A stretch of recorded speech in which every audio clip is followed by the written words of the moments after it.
Bonjour à toutes et à tous, bienvenue sur Grand Lille TV pour cette nouvelle édition du journal de la rédaction. Ce vendredi 18 janvier, on démarre comme toujours par vos prévisions météo, avec dans l'ensemble un temps froid mais sec pour cette fin de semaine. Dès aujourd'hui, ce matin au lever du jour, les températures étaient négatives, dégelées dans les campagnes. Cet après-midi, le thermomètre n'affichera guère plus de 4 degrés dans la métropole lilloise, mais sous un temps calme. Du soleil sous un épais voile nuageux tout de même. Ce week-end également, il fera froid mais le ciel sera plutôt dégagé. Les prévisions météo complètes après ce journal. À la une, tout d'abord, la cérémonie des vœux à la presse de Martine Aubry. Hier, la maire de Lille avait convié les journalistes à bord d'une péniche sur la Deûle. Durant son discours, elle est longuement revenue sur l'actualité immédiate, notamment la crise sociale et les gilets jaunes. Elle s'est notamment dite favorable au grand débat national ouvert cette semaine, mais la maire de Lille a aussi parlé de ses projets pour sa ville, notamment au niveau démographique. Lille a gagné 4 907 habitants ces 4 dernières années, une satisfaction pour Martine Aubry, qui a également évoqué ses mesures concernant la circulation, le centre-ville en zone 30, le périphérique limité à 70 km par heure, et l'interdiction pour les poids lourds de circuler pendant les heures de pointe. À ce propos, on écoute la maire de Lille hier au micro de Vincent Vieillard. 70 km/h sur le périphérique de Lille. Je continue à me battre pour qu'il y ait une restriction de circulation des camions le matin et le soir. Donc là, on est en train de faire le bilan des parkings relais, parce que le préfet m'a demandé de le faire. Comme personne d'autre le fait, ben on le fait, c'est pas notre boulot, parce que c'est en dehors de la métropole. Mais comme on arrive le samedi-dimanche à parquer déjà les camions qui ne peuvent pas traverser qui ne peuvent pas circuler tout simplement, on est en train de regarder si c'est suffisant par rapport au nombre de camions qui circulent tous les jours pour pouvoir les stocker à ces heures-là et qu'ils puissent s'organiser différemment. Autre actualité aujourd'hui, la réponse des responsables du bar La Citadelle à Lille, proche de la mouvance identitaire et d'extrême droite, plus d'un mois après la diffusion sur Internet d'un documentaire de la chaîne qatari Al Jazeera. Ce reportage avait suscité la polémique et choqué la classe politique. Martine Aubry, le préfet du Nord, avait annoncé leur volonté de tout faire pour fermer ce bar privé. Ils ont porté plainte suite à la diffusion du documentaire et l'enquête judiciaire est en cours. Hier, à Lille, le responsable de la Citadelle, Aurélien Verracel, a tenu une conférence de presse pour s'expliquer et épinglant au passage certains médias locaux, dont Grand Lille TV. Je vous propose de l'écouter. Les propos répréhensibles tenus dans ce reportage, je les dénonce et je les condamne. Ah non, mais là, j'ai pas la liste des propos, si vous voulez. Si vous voulez, je ne vais pas revenir. Ce reportage est un reportage avec des montages trompeurs, fallacieux. Même certains mots qui sont affichés à l'écran ne sont même pas des mots, sont des mots qui viennent du journaliste lui-même. Quand on met des images, des sons X sur des images Y, à un moment, quand on me fait dire des choses que je n'ai même pas dit, quand on coupe la moitié d'une conversation, quand on fait passer du second degré pour du premier degré, quand on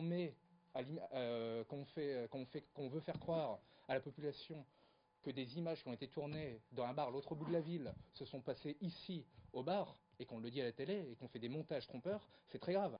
Il y a également ce fameux moment qui a été repris par la totalité des médias, et là je dis bien la totalité, dont la Voix du Nord qui nous a fait une demi-page là-dessus, où quelqu'un dans l'assistance dit « dehors les Arabes ». Et en l'occurrence, qu'est-ce qui a été traduit par Al Jazeera ? Dehors les Arabes, traduit par à mort les Arabes. Vous apprécierez néanmoins la nuance, quand même. Contrairement à ce qu'on aurait pu croire, c'est que notre évolution est exponentielle.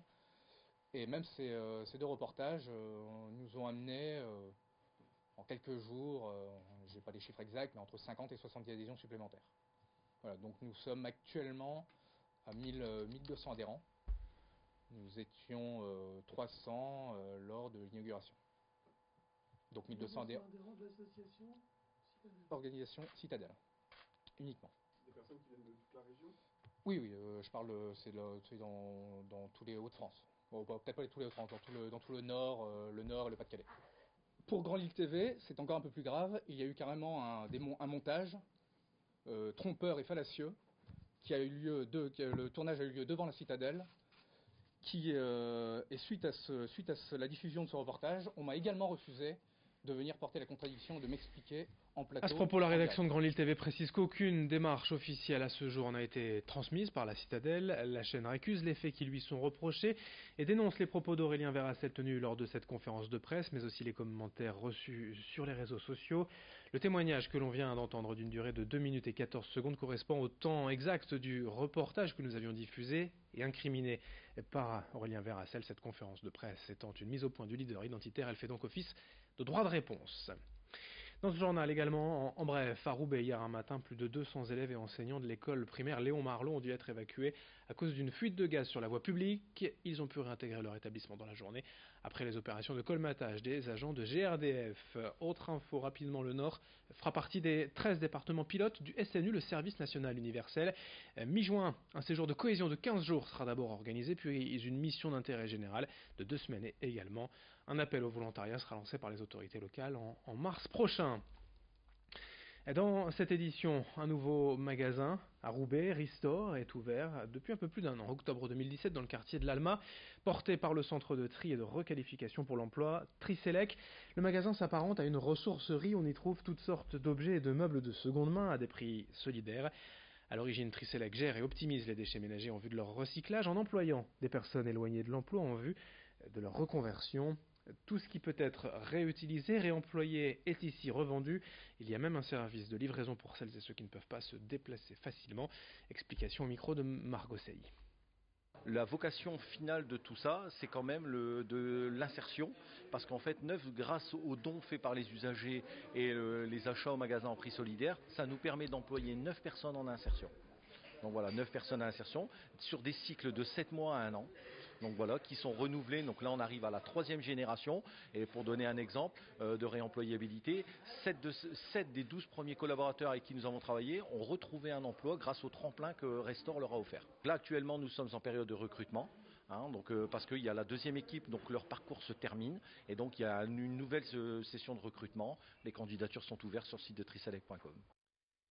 Quelques infos sport pour terminer ce journal. D'abord en football, on joue la 21e journée de Ligue 1. Ce soir, Lille accueille Amiens pour le derby des Hauts-de-France. C'est à 20h45 au stade Pierre-Mauroy. Pour les amateurs de sport également dans l'agglomération, en basket féminin, le SBVA accueille Nantes-Rezé demain soir 20h au Palacium de Villeneuve-d'Ascq. Et puis dimanche après-midi, il y a du rugby au stadium.